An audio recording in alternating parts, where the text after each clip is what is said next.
One of the newest projects that we're working on is pretty exciting. It's actually a VMware product. It's called vRealize. It's part of the vCloud Enterprise Suite. And the reason why that's exciting is we've decided to leverage that technology to automate all of our disparate systems. And one of the more visible areas where we're actually making that enhance our technology is with our service catalog. So our CIO had a vision of making our services as consumable as Amazon.com or the value menu at McDonald's. That was actually something he said when he came on board with us, and so he left it to the technologists, to us, to figure out how to make that happen. And so we actually kind of, through our partnerships with vendors, we end up demonstrating a lot of different technologies internally, but that was the one we identified that could really, make that a reality. And so we've already launched it internally. We've already published it. It's already accessible within the division. And so the service catalog now, it has a very similar look and feel to Amazon.com. So you can actually order any of our services online. So the customers are really going to enjoy that ease of use and the intuitive nature of that interface versus the old manual process of submitting a ticket, requesting a service, and going through all those processes kind of in the dark.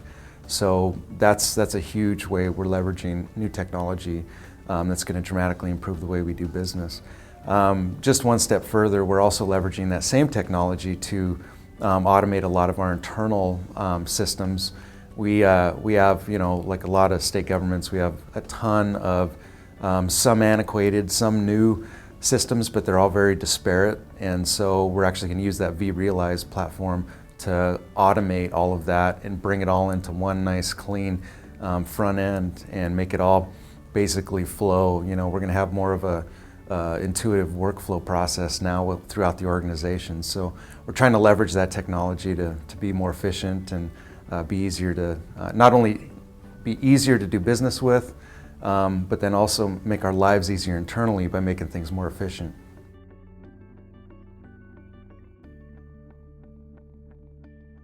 For us, mobility is huge, and the state of Montana, although maybe we weren't the earliest adopter of mobile technology, I think that now Montana is really starting to catch up. We just finished our last legislative session. Now even the legislators come in and they expect to be able to bring in their BYOD devices, their mobile devices, their tablets, and it doesn't matter what flavor it is, if it's Apple or Android, they don't care. They want to be able to use that to conduct business. And so we have aggressively adopted an MDM platform, and we're getting ready to roll. Actually, we already have launched that and rolled it out, but we're getting ready to fully implement it across the enterprise to where agencies can actually join their mobile devices into the mobile device management platform. We actually chose AirWatch for that. And they can actually access all of the state apps right directly through that portal and conduct state business on their devices. And we will do all the back end stuff for that, so we'll have a rate recovery model for that as well. So it's not kind of the way it was before, is we would see a lot of state employees cannibalizing the traditional rate recovery model because they wouldn't use their wired devices to conduct state business. They were using guest wireless to conduct state business. But by doing BYOD and doing the MDM platform, those devices now can actually authenticate to the inside of the network, and we can actually do rate recovery on those. So it does two things for us. It keeps the enterprise secure. It gives them the access to the applications that they want on the state's network. But then it also gives us a way to rate recover and actually pay the bills. So.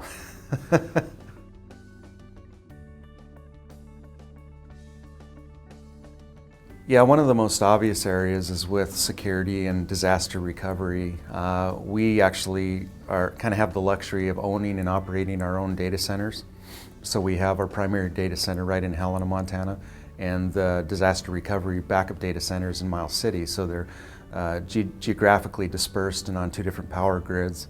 And it's a very unique setup that we have from a DR perspective. And so we've been working with other levels of government to also leverage those facilities. And one of the big flagships for that is the state of Oregon. We've built a very valuable partnership with them, and they've strategically selected our data centers as their disaster recovery locations. So they do all of their DR in the state of Montana's data center, which is really cool. It helps us not only utilize that same facility, it's the whole economies of scale thing.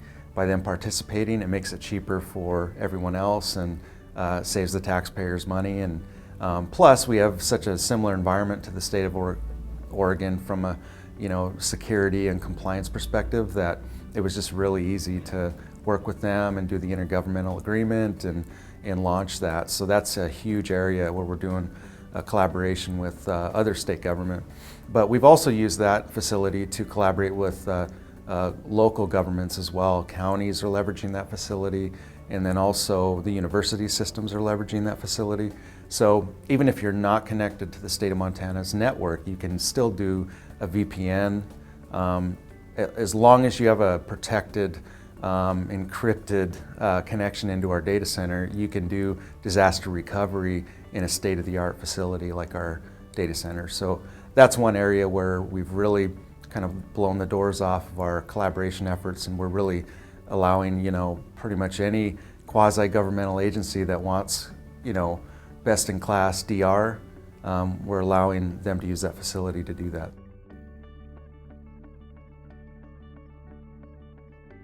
It's kind of twofold for us. We have definitely seen, and you've heard it at this conference as well, that they say about 80% of state employees are, within retirement age. They're actually eligible to retire in the next 5 to 10 years, and that's the exact same situation with my organization. We have a fair majority of the folks that actually are eligible to retire within the next 5 to 10 years. And so with that, you have a lot of folks that have been using, the legacy platforms and applications, and they have a lot of ownership in that because they kind of grew up with those. And retiring things like mainframe and stuff like that is a hard sell for those folks, and moving to the newer technology can be quite challenging. So that's one area where it's a challenge to move all of the staff into that new environment. But eventually, when we actually do roll out a new application or new technology, they typically do jump on board fairly quickly once they see the benefits, and in most cases it usually makes their lives easier. So it's not so much, or at least my approach is not to force anyone into the new application or the new technology, but it's kind of to market it and sell it internally so that they see the big picture and they see the actual benefits of using that technology, and then they'll adapt it a little bit more. The second half of my answer is really, we actually budget so far in advance that the funding can be a challenge. So we actually have a lot of early adopters in the state of Montana for the newer technology, but since our budget cycles are so crazy, like we will actually start budgeting for the next biennium at the end of this year. So you're essentially budgeting for 4 years from now when the technology will actually be implemented. So in a lot of cases, there'll be a new technology that comes out and it wasn't even thought of 4 years ago. So we'll actually have to be a little bit more nimble and prioritize funding in a way that we can still fund bleeding edge technology with funds that weren't originally targeted for that project because it didn't exist at that time. So funding challenges are one of the big ones for us.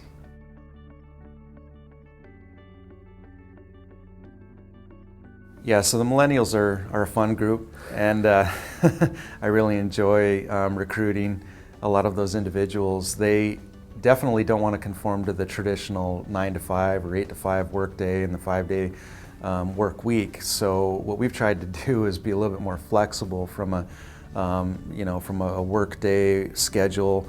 And the other thing that I've done is definitely had my managers or my supervisors adopt the idea that we're actually evaluating people based on their performance, not the number of hours and the number of the minutes of the day that they're actually sitting in their seat.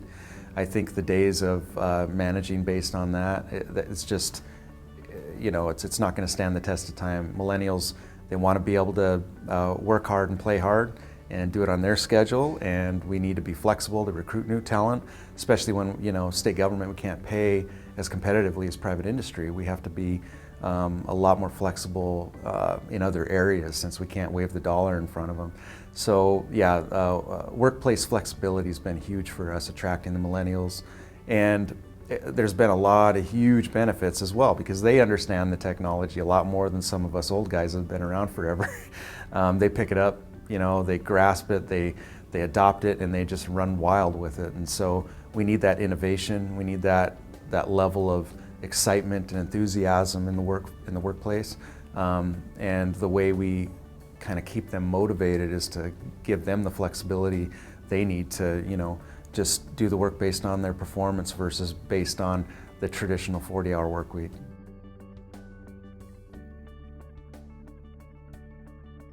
That's always a challenge, and one of the things that the state of Montana has tried to do is we've tried to retire the older technology as quickly as possible. There's a lot of antiquated applications that have been out there forever. And for us, our governor, one of his major initiatives was to have an effective and efficient government. And so we tried to identify ways of kind of consolidating some of that older technology into the data center and virtualizing. The state of Montana is actually, I think they said 98% virtualized. Everything's virtualized with the exception of the mainframe. And we've even adopted that on the network side of the house. We've been moving a traditional server or appliance-based technology over to a virtual VM instance, and that's scalable. You can throw as many processor and resources at that thing that you need to make it cook, and it'll scale and grow as you need it. And so as we migrate things into the data center, things become much more efficient and cost-effective, and that economy of scale once again gets you. And along the same vein, talking about that, we have a lot of agencies that have also realized that getting out of the business of controlling and maintaining their old hardware, separate servers, separate storage devices, all of those kinds of things, and their own network closets, data closets, and just virtualizing in the data center, migrating it all to the data center. It allows them to save a lot in energy costs, but also maintenance costs, HVAC costs, and then just the simplicity. But it's all underscored by security. No agency wants a breach event, and our state's seeing at least one major one. And that's kind of an eyes wide open moment where you see one agency have a major breach event, and nobody wants to be in that same boat. And so by migrating those standalone, decentralized servers and storage devices to the data center, putting it under the secure environment of that data center, they don't have to have all that liability and have the constant threat of a breach. So that's definitely a way that we've made things more efficient.